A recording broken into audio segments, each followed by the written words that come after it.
Son muchas las personas que se han acercado a mí periódicamente se acercan a mí y me dicen que no entienden, que cómo le hacen, que cómo podemos tener acceso al conocimiento de la Biblia. Dicen, es que leo y no se me pega. Y yo veo como que entran como en desesperación de que oyen a unas personas que hablan y que entienden y que ellos no creen que no son capaces de retener, de entender, de poder comprender lo que Dios quiere. Y eso yo quiero decir que es un engaño del enemigo. Aquí no hay nadie que sea mejor que otro, al contrario. Hay un pasaje en la Biblia en el cual dice que Dios escogió a lo peor del mundo. Dice que lo peor del mundo, por ejemplo, son los apóstoles. Los apóstoles dice que andan de un lado para otro, sin dinero, parece que sin grandes promesas, mal vestidos, menospreciados por la gente, pero a esos escogió Dios para llevar palabras de vida eterna, abrir nuevos campos, abrir nuevas expectativas para el cristianismo, para la gente. Así es que no crean que nosotros los que estamos en la iglesia somos los mejores, al contrario, somos los peores. Pero a esos peores del mundo, dice la Biblia, que Dios escogió para humillar a los que se creen o a los que en el mundo son algo. No sé si me doy a entender. Si nosotros tuviéramos una discusión con un doctor en astrofísica, ni siquiera se sentiría él a gusto de estar hablando con nosotros, porque en medio de nosotros, si acaso, habrá alguien que tenga una maestría, si acaso. Pero la mayoría de nosotros son gente que no acabó la secundaria o que no acabó la preparatoria, y ahí es en donde entra nuestro propio menosprecio, cosa que Dios no predestinó para eso. Es decir, Dios no usa el conocimiento humano, sino lo que Dios usa es el deseo de querer conocerlo. No sé si me estoy dando a entender. Voy a poner un ejemplo. Moisés fue un hombre sumamente educado. Moisés sería el equivalente a a los nietos de la reina Isabel II. ¿Quién les gusta, el casado o el soltero? O sea, han sido educados en las mejores escuelas y universidades del mundo, en Oxford, por ejemplo, y han estudiado lo que han querido. Y Moisés era el caso, fue considerado hijo de la hermana de Faraón. Y entonces era considerado un príncipe, era un príncipe en Israel. Y con todo ese conocimiento que este hombre tuvo, no fue suficiente o no fue este conocimiento el que usó Dios para sacar al pueblo de Egipto, al pueblo de Israel del territorio de Egipto. Fue necesario que lo llevara, como decía un hermano, el hermano Byron decía, a la Real Universidad del Desierto. Y con todo ese conocimiento, es decir, no habría quizá aquí alguno de nosotros que tuviera la educación que tuvo Moisés. Y Dios no le fue satisfactoria la educación que tuvo Moisés en las universidades de Egipto, sino que tuvo que llevárselo al desierto para que tuviera una relación Moisés íntima con Dios. No fue el conocimiento que adquirió en la universidad, fue la relación íntima que tuvo Moisés con Dios. De la misma manera, y por eso los animo a que nadie de los que estamos aquí se menosprecie de que no sabe, no fue a la escuela, no entiende, porque es un engaño del enemigo. Lo que Dios quiere es que la Biblia, que es la palabra de Dios, sea absorbida, sea puesta por obra por todos los que la escuchan. Y para eso quiero poner un ejemplo. ¿Cómo le hago? Quiero poner un ejemplo y para eso quiero que vayamos por favor al segundo libro de Crónicas, capítulo 34. Es un pasaje bastante conocido, ya incluso hemos predicado sobre este pasaje. Es la historia del rey Josías. Y quiero usarlo como ejemplo, como persona y como lo que Dios puede tener para cada uno de nosotros. ¿Ya están ahí? Segundo de Crónicas 34. También quiero decir, y esta es una recomendación que les hago, es que nosotros podemos leer la Biblia desde dos puntos de vista. Uno, para adquirir el conocimiento histórico, y dos, para adquirir sabiduría, es decir, para conocer a Dios. La mayoría de la gente se va por la finta y quiere conocer desde el punto de vista histórico para que de esa manera ellos creen que si conocen el punto de vista histórico van a comprender mejor lo que dice la Biblia. Pero también es un engaño. No digo que no sea útil el conocimiento histórico, pero el conocimiento histórico lo vamos a adquirir si leemos del principio a fin la Biblia. ¿Por qué razón? Pues porque el Génesis empieza con el origen de la tierra, el origen de los patriarcas, la historia del pueblo de Israel, cómo es que llegaron a Egipto y va avanzando en el contexto histórico. Pero el contexto histórico no me sirve de gran cosa para mi vida espiritual. Lo que me sirve a mí para mi vida espiritual es entender lo que Dios quiere cuando yo leo la Biblia. La Biblia es una carta dirigida a mí. Se decía antes que cuando nosotros compramos una computadora, un refrigerador, cualquier aparato, compras tu coche, viene una cosa que se llama manual. La Biblia es el manual de cómo es que nosotros debemos de funcionar, cómo debemos de operar. Ahí te dice cada cuántos kilómetros le tienes que hacer servicio al coche. Ahí te dice cómo debes de usar la plancha, qué tipo de agua debes de usar, cómo la debes dejar enfriar. Te dice una serie de cosas. La Biblia es exactamente eso, es un manual para que nosotros entendamos.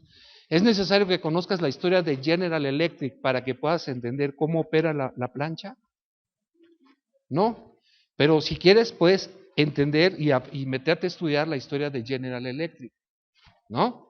Pero eso no te va a servir de gran cosa.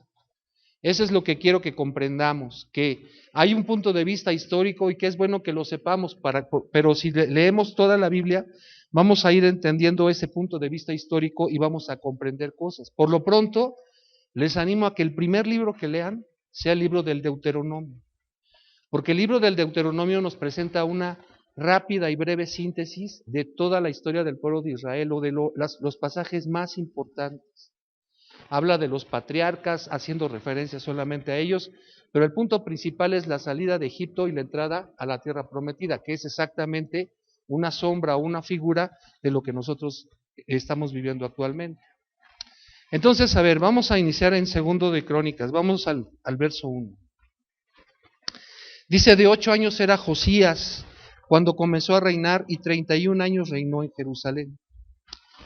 Miren, esto parece que es un breviario histórico, pero si quieres un mensaje de Dios para ti, te debes de dar cuenta de varias cosas. Uno, la parte histórica dice, ¿cuántos años tenía este joven? ¿Cuántos años reinó? ¿Cuántos años vivió? ¿Se dan cuenta? 39 años. Era otra calidad de vida la que se tenía en aquel entonces. Pero lo que debe de llamar la atención aquí es la edad a la que este niño fue nombrado, ¿qué? Rey. No debemos de pasar nada por alto. La Biblia no está escrita, a ver, esto no sirve, esto sí sirve, todo nos sirve. Debemos de poner atención en esto. Debemos de pensar en nuestros hijos, en nuestros nietos, en los niños que nos rodean. A los 8 años este niño fue nombrado, ¿qué? Rey. Seguimos. Verso 2. Este hizo lo recto ante los ojos de Jehová. Este es un punto muy importante. Debo de poner atención. Esta es una alarma que me está diciendo, hey, acá, despierta. Este es un punto para que pongas atención y veas qué es lo que hizo que dice la Biblia de él, que hizo lo que? Lo recto. Esta es una forma de vivir que nosotros debemos de ¿qué? Imitar. Debemos de imitar lo que él hizo. Lo que él hizo, la actitud que tuvo. No las cosas exactamente. Si Josías se vestía de blanco, yo me voy a vestir de blanco. No se trata de eso, se trata de imitar la actitud que tenía. Dice, e hizo lo recto ante los ojos de Jehová y anduvo en los caminos de ¿quién? otro que hizo lo recto. ¿Quién fue? David, su padre, sin apartarse ni a la derecha ni a la izquierda. Eso es hacer lo que, lo recto ante los ojos de Dios. No hay medias tintas. Verso 3. A los 8 años de su reinado, ¿qué edad tenía a los 8 años de su reinado? 16 años. Fíjense, este niño a los 8 fue nombrado rey y 8 años después, ¿qué sucedió? Siendo aún que comenzó a buscar de David, al Dios de David, su padre. Y a los 12 ¿de qué? ¿De qué? De reinado, o sea, ¿a los qué? 20 años. Vamos a tomar estas referencias. A los 16, ¿qué empezó a hacer? Buscar a Dios. Hizo lo que dice al principio que hizo lo que. ¿Qué es algo que debo de imitar de Josías? Hacerlo lo recto. Oiga, hermano, me paró un mordelón. ¿Qué es hacer lo recto? Deme mi infracción, lo voy a llevar al corralón. Lléveme. No lo hacemos por una causa que, o sea, lo tengo que llevar al corralón, joven. ¿Qué implica que nos lleven al corralón? Dinero y tiempo y orden.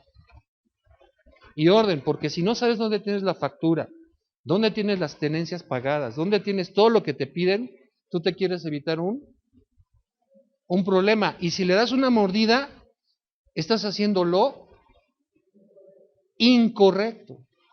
Entonces Dios lo que quiere es que busquemos a Dios y que hagámoslo recto. O sea, date cuenta que aquí estás aprendiendo si es que pones atención en lo que estás leyendo. Y no se necesita ser un doctor en astrofísica para poder entender estas cosas. No te menosprecies. Lo que tú tienes que hacer es, dijimos que la Biblia es un espejo. ¿Sí se acuerdan? Que hablamos de la fuente de bronce. Que la fuente de bronce tiene fondo de plata y que tiene agua. Es en donde te vas a lavar. Si tú quieres buscar a Dios, tienes que hacerlo lo recto. No es solamente el hecho de buscar a Dios, sino que ya que lo buscas y que Dios te habla, tienes que hacer lo que Él te dice. Eso es hacerlo lo recto. Seguimos. Dice, comenzó a buscar al Dios de David su padre, y a los 12 años, o sea, cuando tenía ¿cuántos? 20, comenzó a limpiar a Judá y a Jerusalén de los lugares altos, imágenes de acera, esculturas e imágenes fundidas. ¿Qué se llama esto? ¿Cómo se llama esto? Eso que empezó a quitar él. Idolatría, ¿no? Y yo me pregunto, bueno, si yo no tengo ya crucifijos. No tienes crucifijos, probablemente. Pero tenemos otro tipo de ídolos. Por ejemplo, en el caso que puse de la infracción, ¿sabes quién es tu ídolo? El dinero. Porque dices, el otro día me subí con un taxista y viene protestando conmigo y quejándose de que las infracciones son carísimas. ¿Y de por qué se preocupa que de las infracciones sean carísimas? ¿Por qué te preocuparías tú de que las infracciones sean carísimas? Porque no respetas la ley, no haces lo recto. Pero si tú haces ¿qué te importa que suban las infracciones? ¿O no? Si eres un taxista, sabes que de noche debes de traer la luz interior prendida. Si eres un taxista, sabes que debes de traer ¿el qué? El cinturón de seguridad. Si eres un taxista, sabes que no se puede ni dejar fumar, ni fumar en el taxi. Esas 3 cosas fueron las causas por las que infraccionaron a mi taxista. Entonces, conociendo la ley, o sea, conociendo el reglamento de tránsito, no hizo lo. Ese es un mensaje que Dios tiene para nosotros. No te metas a la historia de Josías, métete a tu vida en la historia de Josías. Y cada historia que tú lees en la Biblia, cada pasaje que tú lees en la Biblia, tienes que verlo para ti, para aprender hacia ti mismo. Verso 4. Y derribaron delante de él los altares de los Baales, e hizo pedazos las imágenes del sol que estaban puestas encima. Despedazó también las imágenes de acera, las esculturas y estatuas fundidas, y los desmenuzó y esparció el polvo sobre los sepulcros de los que les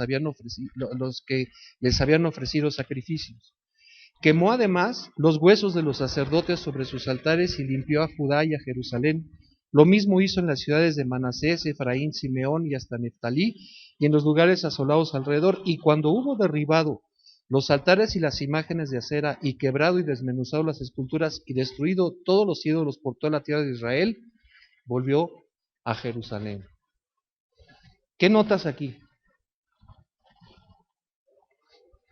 A ver, ¿es evidente o no? ¿O nomás lo veo yo? Fíjate cómo las imágenes no dijo, ay, esta está padre, esta es una escultura de Botticelli, esta es una escultura de Miguel Ángel, esta es una escultura de Leonardo da Vinci. Dice que, ¿qué? Fíjate cómo dice que les hizo. Las hizo polvo, las deshizo. Las imágenes de acera, las imágenes del sol, todo lo hizo. Eso te habla de una actitud contundente.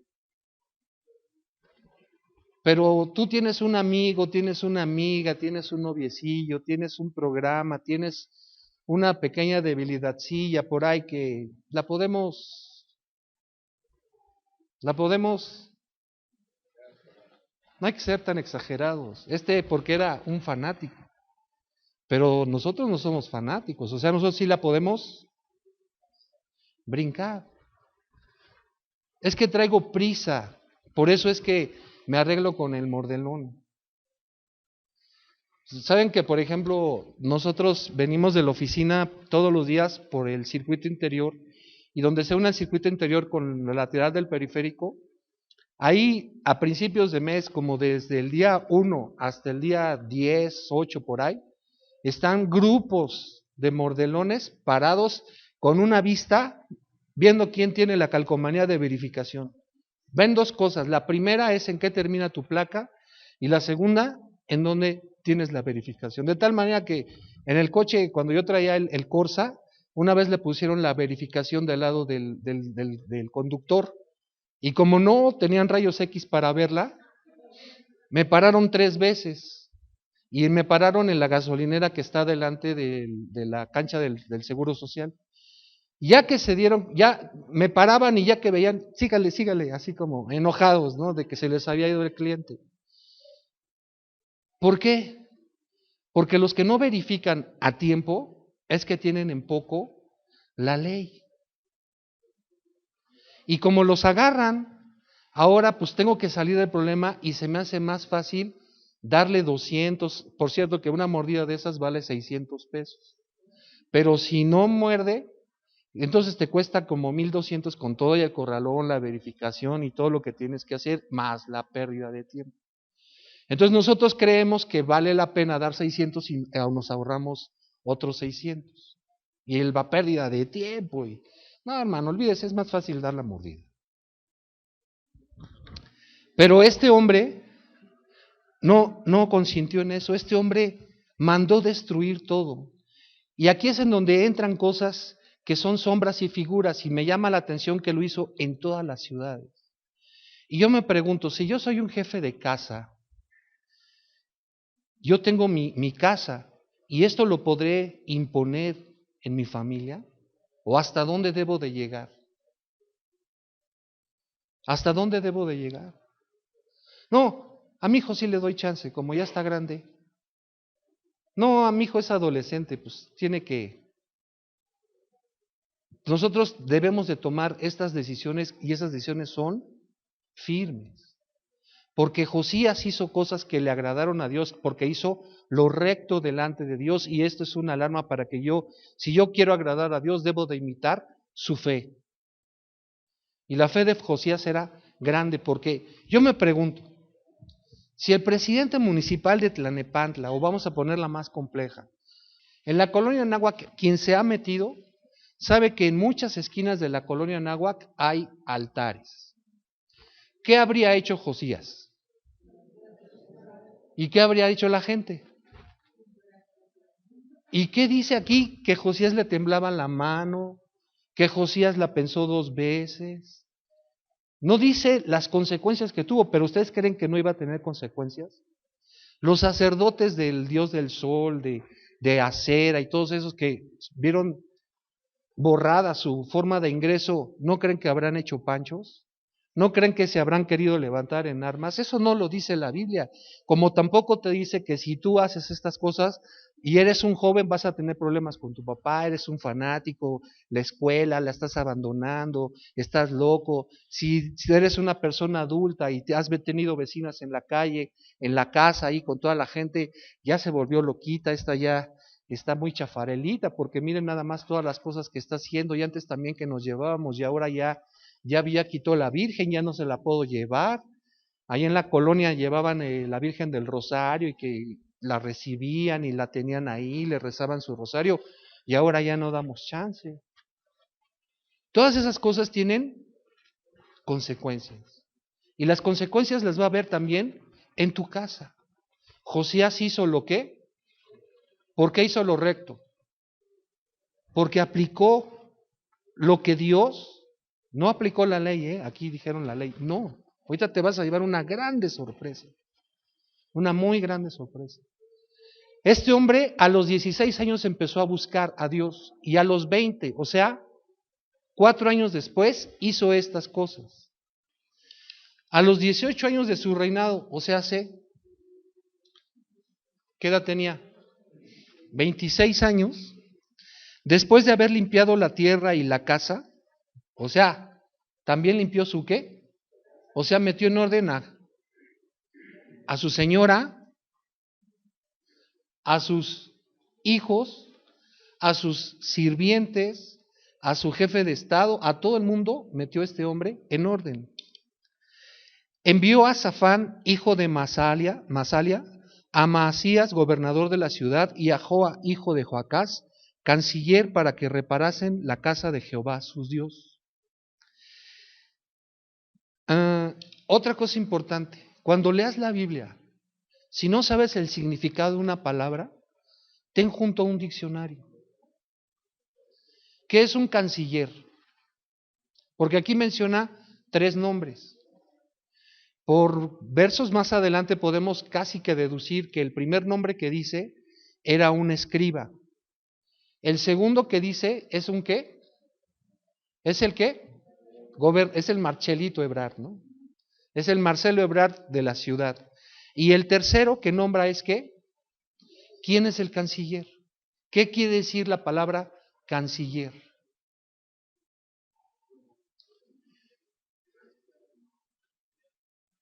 Más o menos, no hay una palabra exacta en México, sí. Vamos a ver lo que quiere decir, lo que dice el diccionario que es un canciller, para darnos una idea, ¿no? Porque Juan dice es como el presidente y el hermano Gabrielito nos dice es el secretario de Relaciones Exteriores. ¿A quién le van? ¿Por cuál votas? ¿No? Y dice, en lo antiguo era el secretario encargado del sello real, con el que autorizaba los privilegios y cartas reales. Empezó este título en tiempos de Alfonso VII, o sea, no le llega a la edad de estos hermanos, ¿no? Este es siglo XVIII, XVII probablemente. La segunda acepción, calendario de las universidades para dar los grados, no aplica. 3, presidente del gobierno en algunos países, es lo que está diciendo Juan, el presidente del gobierno. 4, en muchos países, ministro de Asuntos Exteriores, lo que dice Gabriel. 5, empleado auxiliar en las embajadas, legaciones, consulados y agencias diplomáticas y consulares. 6, en algunos países, autoridad suprema o rector de la universidad. No creo que haya sido. Y 7, es un funcionario de alta jerarquía. Mejor con esta nos quedamos, ¿no? Entonces, a 3 gentes llamó porque tenía dominada su ¿qué? Su casa, su ciudad y su país. Entonces, al escriba, al gobernador de la ciudad de Jerusalén y al canciller, o sea, un alto gobernante, ¿no? Un alto gobernante. Vamos a decir, Carlos vota por el secretario de gobernación, yo me voy con esa, ¿no? Y entonces dice, vinieron estos al sumo sacerdote Hilcías, este es otro, y dieron el dinero que había sido traído a la casa de Jehová, que los levitas que guardaban la puerta habían recogido de mano de Manasés y de Efraín, y de todo el remanente de Israel y todo Judá y Benjamín, de los habitantes de Jerusalén, o sea, de las ofrendas, ¿no? Y lo entregaron en mano de los que hacían la obra, que eran mayordomos en la casa de Jehová, los cuales lo daban a los que hacían la obra y trabajaban en la casa de Jehová para reparar y restaurar el templo. Daban asimismo a los carpinteros y canteros para que comprasen piedra de cantería y madera de los armazones para que entablaran, etc. 12. Y estos hombres procedían con fidelidad en la obra y eran sus mayordomos a Jahat y Abdías, levitas de los hijos de Merari, y Zacarías y Mesulán de los hijos de Coat, para que activasen la obra, y de los levitas todos los entendidos en instrumentos de música. Aquí un paréntesis.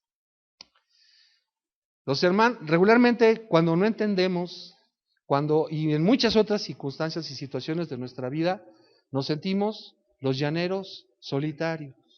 O sea, solamente yo no entiendo, solamente Dios a mí no me oye, solamente yo lucho en mi familia, solamente yo, y solamente yo, y soy el único llanero solitario original, ¿no?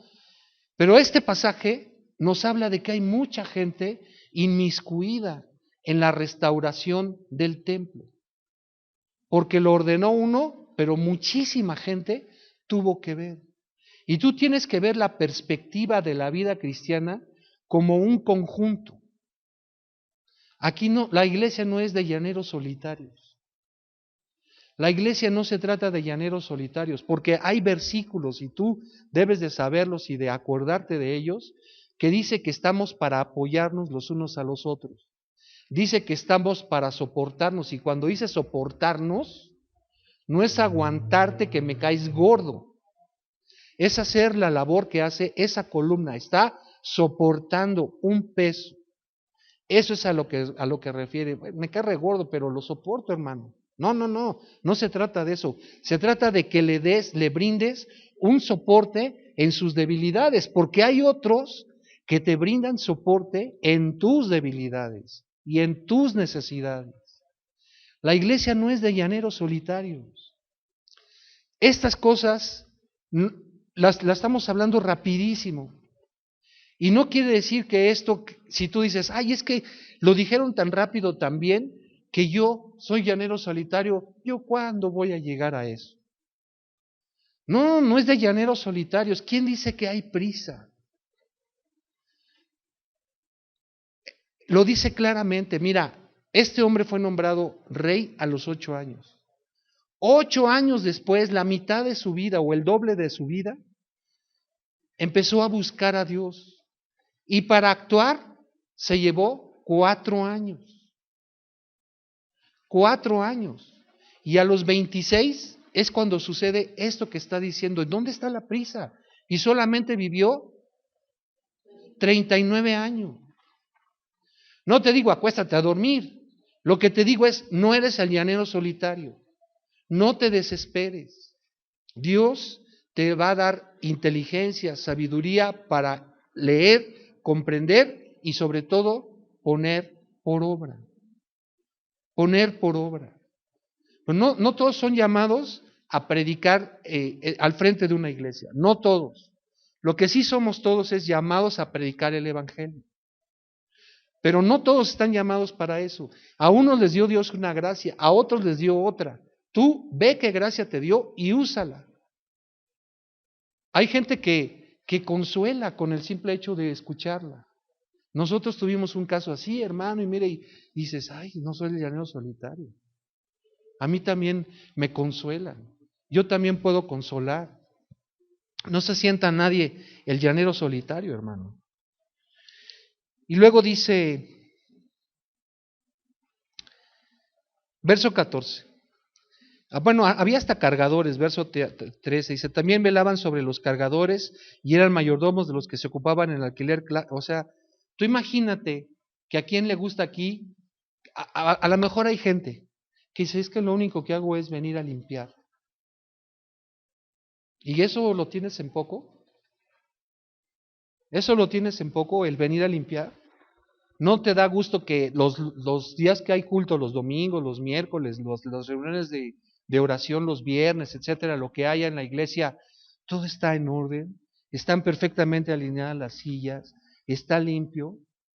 Pero soy solamente un limpiador. Bueno, estos eran solamente cargadores. Estos eran solamente cargadores y eran necesarios para la construcción del templo. Verso 14. Y al sacar el dinero que había sido traído de la casa de Jehová, el sacerdote Hilcías halló el libro de la ley de Jehová dada por medio de Moisés. ¿Te das cuenta la sorpresa que teníamos? Este hombre fue nombrado rey a los 8, a los 16 empezó a buscar de Dios, pero ¿qué crees? No tenía la ley. Es decir, no tenía la Biblia. Y orando y buscando a Dios en oración, en búsqueda, en decir, te entrego mi corazón, yo sé que existes, sé que estás ahí, habla a mi corazón. Dios le habló lo que dice en Éxodo 20, no tendrás dioses ajenos delante de mí. Ya ve, por eso no leo la Biblia, no entiendes. Dios es capaz de hablarte aún sin la Biblia, pero si tienes la Biblia, tienes una muy grande ventaja sobre Josías y sobre muchos. Mira, fíjate lo que hicieron. Encontraron el libro de la ley. Eso habla de que quién sabe desde cuándo estaba perdido. Y eso lo debes de aplicar a tu vida y decir, oye, ¿y será que yo, siendo como Josías, tengo perdido el libro de la ley? Porque si te pasa que el domingo estás preguntando dónde está tu Biblia, ¿tú qué crees? Quiere decir que no la leíste en la semana. Quiere decir que no estás buscando a Dios como lo hizo Josías. Si Josías sin la Biblia se tardó 4 años, ¿cuántos años te vas a tardar tú? Si no lo buscas en la semana. Y el único día que lo buscas es el día que dices que lo buscas porque buscas la Biblia. Y dando cuenta, Hilcías dijo al escriba Safán, yo he hallado el libro de la ley en la casa de Jehová, y dijo Hilcías, y dio Hilcías el libro a Safán, y Safán lo llevó al rey y le contó el asunto diciendo, tus siervos han cumplido todo lo que les fue encomendado, han reunido el dinero, etcétera. Además de esto, declaró el escriba Safán al rey diciendo, el sacerdote Hilcías me dio un libro, y leyó Safán en él delante del rey. Luego que el rey oyó las palabras de la ley, ¿qué hizo? Rasgó sus vestidos, o sea, no se rasgó las vestiduras porque encontraron el libro, sino se rasgó las vestiduras cuando escuchó y comprendió todo lo que decía el libro. Y en pocos términos, ¿qué decía el libro? El libro, como es el libro del Deuteronomio, por eso te pido que lo leas. Pero en pocas palabras dice, si tú me obedeces, no vas a tener problema. No le vas a pedir dinero prestado a nadie, todos van a venir a pedirte dinero prestado a ti. Las leyes de los esclavos, no los maltrates. Si tu hermano se vende contigo, no abuses con él. Habló del 7º año, del año de la remisión. Tú vas a celebrar cada 7 años, vas a perdonar todas las deudas. Dios te va a bendecir. Tú tienes delante de ti 2 caminos, el camino del bien y el camino del mal. Si haces el bien te va a pasar esto, no va a haber quien no tenga hijos en medio de ti, no va a haber enfermedades, no va a haber esto, pero si no obedeces, va a haber esto. Vas a ser pobre, vas a pedir dinero prestado, no te va a llover, la tierra te va a parecer como de hierro, el suelo de bronce, y si vas aumentando en la maldad, va a llegar el día en que un día te van a invadir y te van a llevar prisionero a otras tierras. Y cuando Josías lee estas cosas, es cuando desgarra su vestido y le dice, hemos pecado delante de ti. Quizá tú no has hecho este grande descubrimiento de que tienes la Biblia y que la Biblia habla de la voluntad de Dios. Pero si tú agarras la Biblia y lees en ella, el que odia a su hermano no se puede decir cristiano y sigues odiando, ¿estás haciendo lo recto delante de Dios? ¿Qué te espera? Que vas a ser invadido y te van a llevar prisionero, en un término metafórico. Hay pasajes, y tú sabes que hay pasajes en el Evangelio, en el que dice, en aquel día, en el día del juicio, van a venir delante de mí. Señor, en tu nombre echamos fuera demonios. ¿No? Señor, predicábamos padrísimo. Señor, hacíamos esto. Señor, hacíamos lo otro. ¿Y qué les va a decir? Apartaos de mí, hacedores de iniquidad. Si tú no haces lo que está escrito en la Biblia, de verdad no se trata de saber lo que dice. Se trata de que pongas por obra lo que dice. Y que cuando lo pongas por obra con toda la mejor actitud y con toda la decisión. Que no conserves una pequeña estatua porque es el original de Miguel Ángel. Que sí, yo quiero a todos, pero a Carlitos ni me lo acerques, porque un día me sacó la lengua y yo no le perdono a nadie, ni a Carlitos. Hermano, esta es la manera en la que nosotros tenemos que leer la Biblia. Esta es la manera en la que tenemos que aprender. Dime, ¿para esto se requiere gran ciencia? ¿Para esto se requiere un doctorado en astrofísica?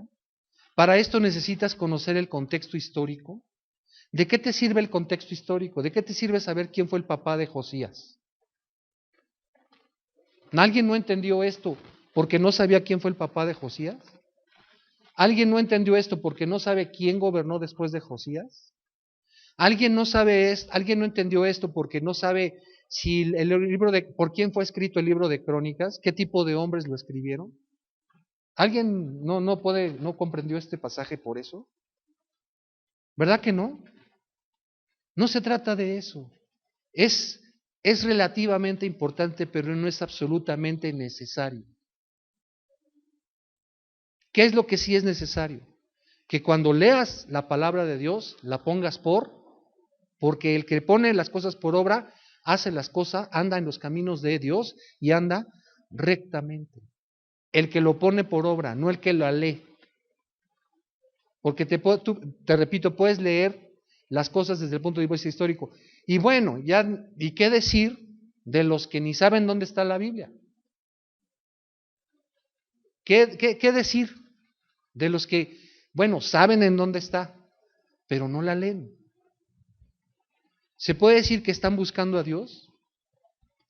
Si Josías, sin la ley, se tardó 4 años en poner por obra estas cosas, ¿cuántos años calculas que tú, con la ley y sin leerla y sin buscar a Dios, vas a poner las cosas por obra? Bien fácil. Nunca. Nunca. Entonces, ¿de qué sirve venir? Pues realmente de nada. Sirve como un breviario cultural y también tenemos la esperanza de que si oyeres hoy su voz, no endurezcas tu corazón y pongas por obra las cosas que aquí hablamos. Tú y yo, que todos las pongamos por obra. Pero muchos estamos afanados en otras cosas. Están afanados. Por eso es que pagan mordidas.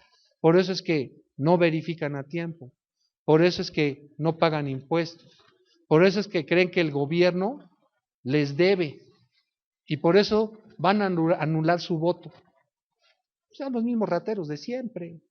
No, me fue muy mal. Y empiezan a protestar y a decir como si fueran ciudadanos modelo. Como el taxista, ¿no? Que estaba enojado porque subieron las infracciones, pues no tengo por qué estar enojado si yo no veo motivo para infraccionar, ¿o no? Subieron el predial, pues ¿qué querías? Subió el valor de tu casa, ¿no? O que suba el valor de tu casa, como decía mi abuelito, como a los changos, ¿no? A los changos les pones fruta y no te dicen, ten para ti, no, todo es para mí.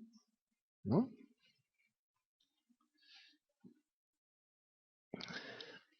Ese es un pasaje bonito o que nos anima. Pero luego cuando nos metemos a otros pasajes que decimos, híjole, este está re complicado. Por ejemplo, vamos a hablar de alguna parte de Isaías, cuando empieza a decir, y voy a ir sobre ti, Egipto, y voy a ir sobre ti, Samaria, y voy a ir sobre ti, Siria, y voy a ir sobre ti, y que dice, Señor, se la van a pasar del cocol. Sí, esas cosas aún a nosotros nos sirven, porque está hablando de un juicio, y la gente no cree que vaya a haber un juicio. Mucha gente no cree que vaya a haber un juicio. Por tanto, debes de ver esas cosas. Hay libros que, bueno, ya me van a preguntar, ¿y a poco está en la Biblia? ¿No? Malaquías, Zacarías, Joel. A mí no me hable de cosas complicadas, a mí del Evangelio para adelante, ¿no? Pero no, con esto lo que quiero decir, hermanos, no es regaño, es animarlos a que leamos la Biblia. Nadie, óiganme, nadie va a ser justificado por el IQ que tenga, o sea, por el coeficiente intelectual. Nadie, ni Pablo, aunque hayan estado con los mejores maestros, nadie va a ser justificado por el IQ. El que va a ser justificado va a ser porque lo que leyó lo puso por obra. Lo puso por obra. Lo puso por obra. Hay pasajes, y toda la Biblia es así, siempre tenemos que, no lean la Biblia con prisa. No leas la Biblia con prisa, tienes que saber, hay partes que decimos son aburridísimas.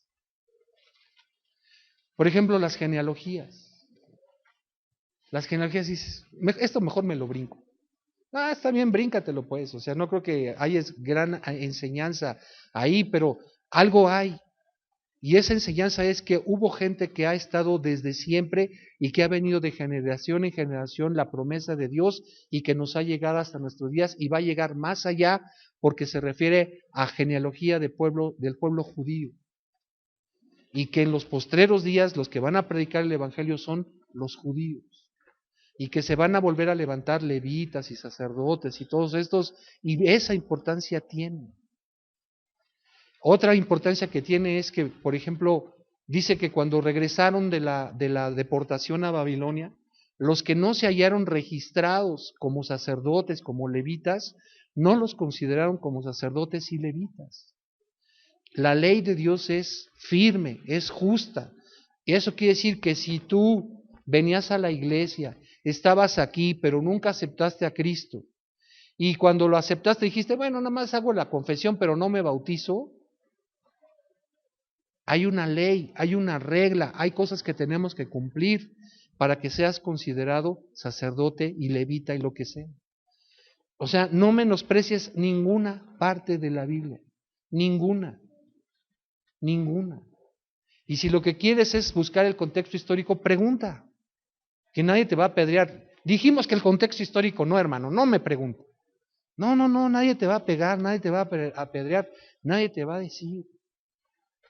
Pero lo importante es que diariamente leas la Biblia, no tengas prisa. Una cosa es que no tengas prisa porque estás orando, estás inquiriendo, estás metiendo tu nariz, como dice, entre palabra y palabra, entre sílaba y sílaba, entre letra y letra para saber lo que Dios te dice.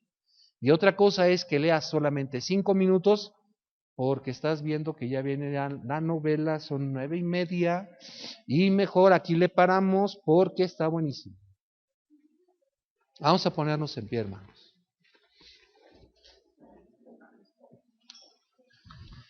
Dios, te pedimos en el nombre de Jesús que nadie, Señor, de los que estamos aquí, de los hermanos que no vinieron el día de hoy, de todos, Señor, los que nos decimos hijos tuyos, cristianos, Señor, se menosprecie por falta de conocimiento.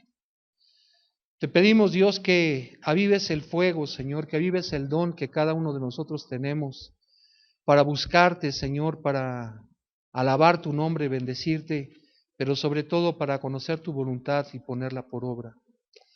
Anímanos, Señor, a hacer estas cosas, que nadie se menosprecie, que nadie se sienta menos, que nadie se sienta el llanero solitario, Dios, porque esta es tu voluntad para con nosotros, para con nuestras vidas.